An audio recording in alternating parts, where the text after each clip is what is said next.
Et salut, je te souhaite la bienvenue dans cette nouvelle vidéo chronique Wattpad. Aujourd'hui je vais analyser une histoire qui s'intitule Chien. Apparemment c'est une nouvelle.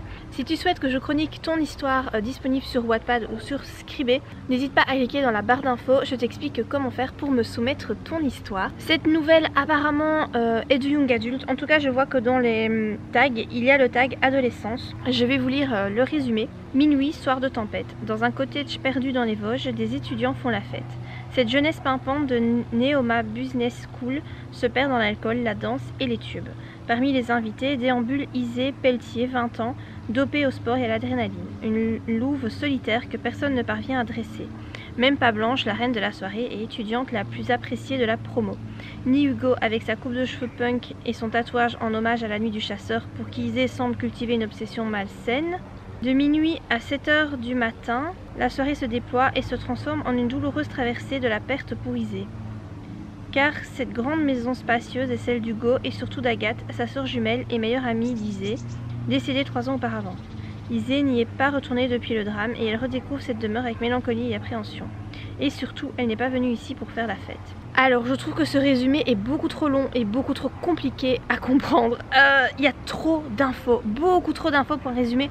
En plus, c'est une nouvelle apparemment, donc là, c'est un résumé déjà beaucoup trop long pour un roman, on va dire de 400 pages, mais alors pour une nouvelle, c'est encore plus... Enfin, c'est encore pire, quoi.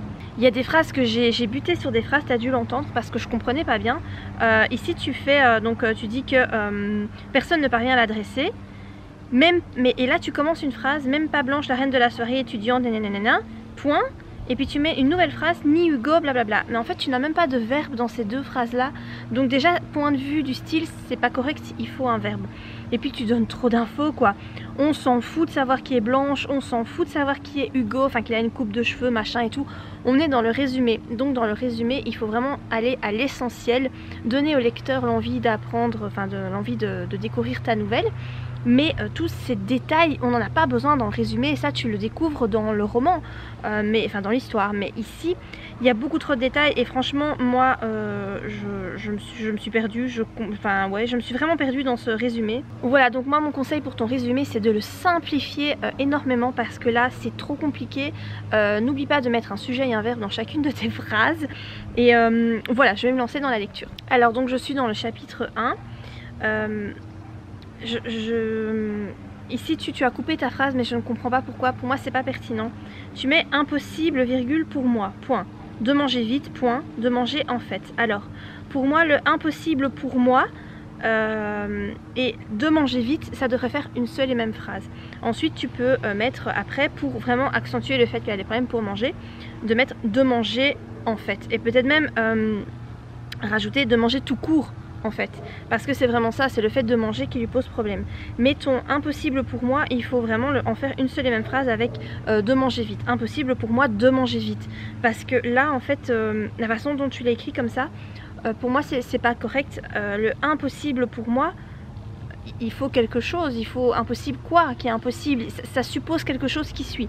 Donc il faut pas scinder ces deux phrases, je pense. Alors je suis toujours dans le chapitre 20 qui est extrêmement long.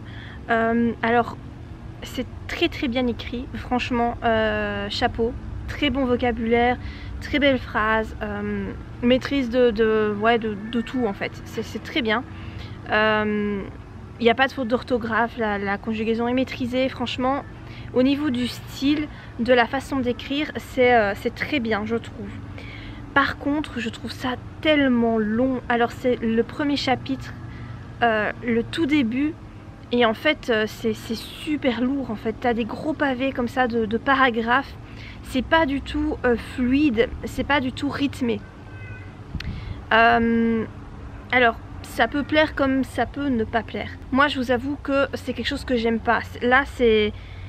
Personnellement, moi, là j'aurais envie de refermer le livre directement parce que c'est trop long, c'est trop lourd, tu donnes énormément d'infos dès le début sur la fille, sur la mort, sur ses problèmes alimentaires, sur tout ça, mais en fait le truc c'est qu'on ne connaît pas encore cette fille, donc on ne peut pas être vraiment compatissant à ses problèmes parce qu'on ne la connaît pas.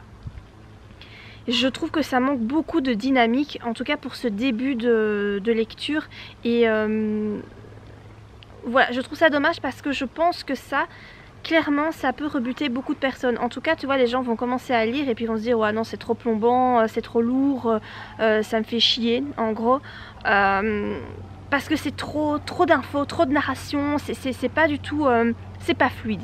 Pour moi, c'est bien écrit, mais ça manque beaucoup de fluidité. Je pense à un truc pour que ton texte ici soit plus dynamique. Enfin, c'est une nouvelle, c'est pas un roman, mais je vais quand même te donner cette petite astuce à laquelle j'ai pensé. Puisqu'en fait, apparemment, sa meilleure amie est décédée et que depuis ce jour-là, il y a plein de trucs qui vont plus dans sa vie. Donc là, on est au moment présent. Peut-être que si tu faisais des flashbacks dans le passé, par exemple...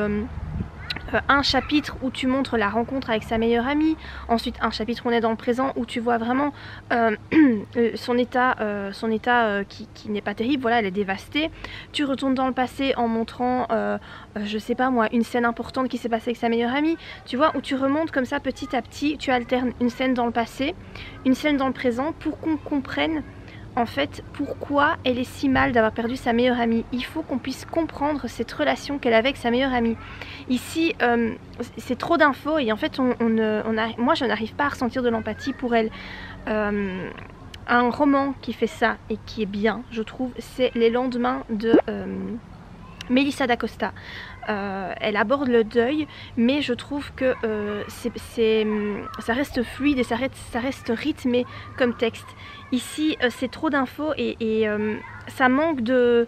Oui, franchement, pour moi, vraiment, ça manque de rythme. Alors j'ai lu le chapitre 1 et j'ai parcouru vite fait le chapitre 2. Je vais m'arrêter là parce que franchement ton chapitre 1 était tellement long, ça m'a pris du temps à le lire. Alors le chapitre 2 me semble déjà beaucoup mieux point de vue du rythme que le chapitre 1. Franchement le chapitre 1 c'est dommage de commencer ton histoire comme ça parce que je pense qu'il y en a beaucoup qui abandonnent avant la fin de ton chapitre. Malheureusement ça manque beaucoup de rythme et de fluidité. Moi je ferais déjà un chapitre beaucoup plus court. Tu donnes tellement d'informations dans ce chapitre, mais des infos, on n'a pas besoin de ces infos là tout de suite. Tu parles de la petite sœur, tu parles des parents, tu parles de tellement de choses. C'est des gros blocs comme ça de texte et franchement ça fait fuir les gens. Ensuite moi j'aurais commencé en fait l'histoire.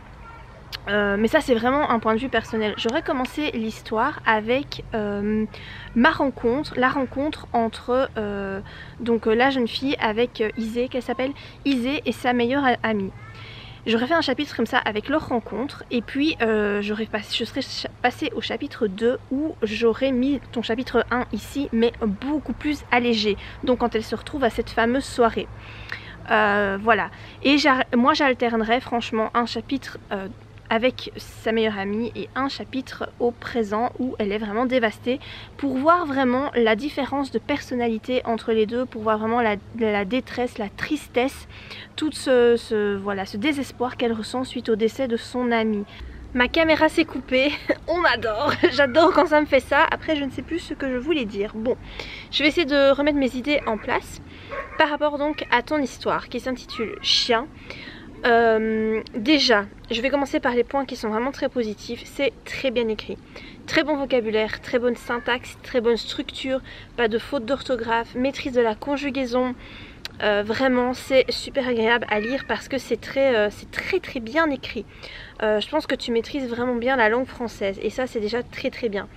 Après moi j'ai plus un souci par rapport à la conception de l'histoire. Pour moi ce chapitre 1 ne donne malheureusement pas envie de continuer et même de l'interrompre en cours de lecture parce que c'est beaucoup trop d'informations d'un coup. C'est un bloc de texte, un bloc narratif avec très peu de dialogue, c'est pas fluide. Vraiment, moi je peux te conseiller de lire le livre Les Lendemains de Melissa d'Acosta. Et de t'inspirer un petit peu de sa façon de faire. Franchement je trouve que l'idée de faire des flashbacks dans le passé et de revenir au présent et de faire des scènes plus courtes, un chapitre 1 plus court, ça pourrait être sympa. Après c'est une nouvelle, je n'ai pas lu la suite, je sais pas l'entièreté de ta nouvelle, comment tu l'as conçue, mais voilà moi ce que j'aurais envie de te dire c'est que vraiment ce chapitre 1 il faut le soigner parce que c'est le premier regard que le lecteur porte sur ton livre et si le chapitre 1 ne fonctionne pas, j'ai peur qu'en fait voilà le lecteur il va abandonner quoi, il va pas avoir un avis positif sur sa lecture.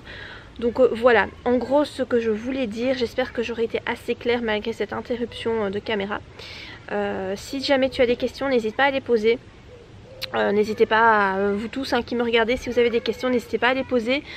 N'oubliez pas de liker la vidéo si vous l'avez appréciée. Si ce genre de vidéo vous plaît, n'hésitez pas vraiment à liker ces vidéos et à les partager sur vos réseaux sociaux.